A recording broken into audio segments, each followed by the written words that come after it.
রুশ president Vladimir Putin বড় বিপদে আছেন। রাশিয়ার অর্থনীতি ও সমাজ ব্যবস্থা ক্ষতির মুখে পড়েছে। পুতিন সেটা স্বীকারও করেছেন। কি কারণে?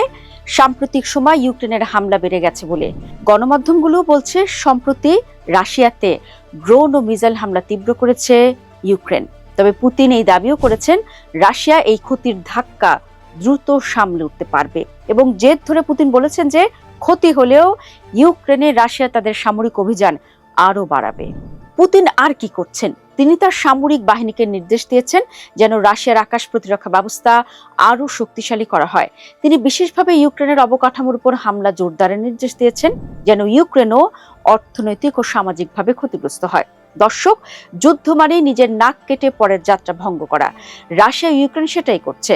ইউক্রেন রাশিয়ার ভিতরে দূরপাল্লার ড্রোন ব্যবহার করে একের পর এক তেল শোধনাগার কেন্দ্র, জ্বালানি সংরক্ষণ কেন্দ্র ও পাইপলাইন টার্গেট করছে। যেমন সম্প্রতি রাশিয়ার নিজনেকামস্ক শহরের গুরুত্বপূর্ণ তেল শোধন কেন্দ্রে ইউক্রেন হামলা করেছে। মাথায় রাখতে হবে, তেল ও গ্যাস রফতানি রাশিয়ার অর্থনীতির মূল চালিকা শক্তি। ফলে ইউক্রেনের এই হামলা রাশিয়ার জন্য একটা বড় চাপ। রাশিয়ার মূল ভূখণ্ডের পাশাপাশি 2014 সালে রাশিয়ার দখল করা ক্রিমিয়া উপদ্বীপের জ্বালানি সরবরাহ ব্যবস্থার উপরও তীব্র হামলা চালাচ্ছে কিয়েভ। ইউক্রেনের হামলায় জ্বালানিবাহী ট্রাক এবং ডিপোগুলো ধ্বংস হওয়ার কারণে ক্রিমিয়ায় গত এক দশকের মধ্যে সবচেয়ে ভয়াবহ জ্বালানি সংকট দেখা দিয়েছে। ওয়াশিংটন ভিত্তিক Institute for the Study of War বা ISW তথ্য মতে ইউক্রেনের এই কৌশল দুইমুখী চাপ সৃষ্টি করেছে। প্রথমত, জ্বালানি শোধন কেন্দ্রে হামলার কারণে সরাসরি জ্বালানি উৎপাদন ব্যাহত হচ্ছে। দ্বিতীয়ত, লজিস্টিক্স ও পরিবহন লাইনে হামলার কারণে উৎপাদিত জ্বালানি গন্তব্যে পৌঁছানো কঠিন হয়ে পড়ছে। ভ্লাদিমির পুতিন দাবি করছেন ইউক্রেনের এই হামলার মূল উদ্দেশ্য হলো রুশ সমাজের মধ্যে বিভ্রান্তি ও অস্থিরতা তৈরি করা। এখন কথা হচ্ছে, পুতিন তো ছেড়ে দেওয়ার পাত্র নন। তিনি রাগেও জেদে ঘোষণা দিয়েছেন যে রাশিয়ার বেসামরিক ও অর্থনৈতিক স্থাপনা ইউক্রেনের হামলা ঠেকাতে তারা প্রতিশোধমূলক হামলার তীব্রতা আরো বাড়াবে।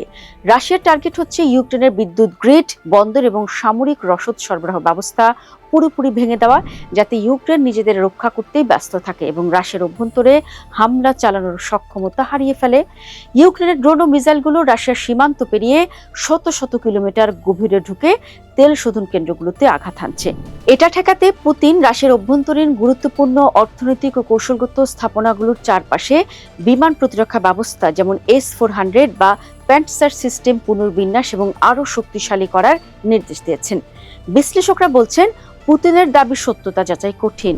তাদের মতে পুতিনের মূল কৌশল হলো রাশিয়ার জনগণকে এটি বোঝানো যে ইউক্রেনের এই হামলাগুলো কেবল সমাজে আতঙ্ক ও বিভেদ সৃষ্টির চেষ্টা, যা রাশিয়ার চূড়ান্ত লক্ষ্য অর্জনে কোনো বাধা সৃষ্টি করতে পারবে না। এও বলা হচ্ছে, রাশিয়া নিজের তেল শোধন কেন্দ্রগুলোর ক্ষয়ক্ষতি দ্রুত মেরামত করার পাশাপাশি তেল ও গ্যাস রফতানির জন্য এশিয়া ও অন্যান্য অঞ্চলের বিকল্প বাজারের উপর নির্ভরতা আরও বাড়াচ্ছে, যাতে পশ্চিমা নিষেধাজ্ঞা ও ইউক্রেনীয় হামলার যৌথ ধাক্কা সামলানো যায়। বলা হচ্ছে, পশ্চিমা বাজার হারিয়ে রাশিয়ার এখন প্রধান ভরসা চীন। রাশিয়ার মোট বৈদেশিক বাণিজ্যের প্রায় 35% এখন এককভাবে চীনের সঙ্গে হচ্ছে এবং সামরিক প্রযুক্তির সিংহভাগ উপাদানই আসছে চীন থেকে। সমালোচকরা মনে করছেন, রাশিয়া ক্রমশ চীনের একটি অর্থনৈতিক উপনিবেশ বা নির্ভরশীল রাষ্ট্রে পরিণত হচ্ছে। আন্তর্জাতিক গবেষণা সংস্থাগুলোর রিপোর্ট অনুযায়ী যুদ্ধের শুরুতে রাশিয়ার সার্বভৌম ওয়েলথ ফান্ডে দেশটির GDP-র 6.5% অর্থ জমা ছিল, যা এখন কমে মাত্র 1.8% নেমে এসেছে।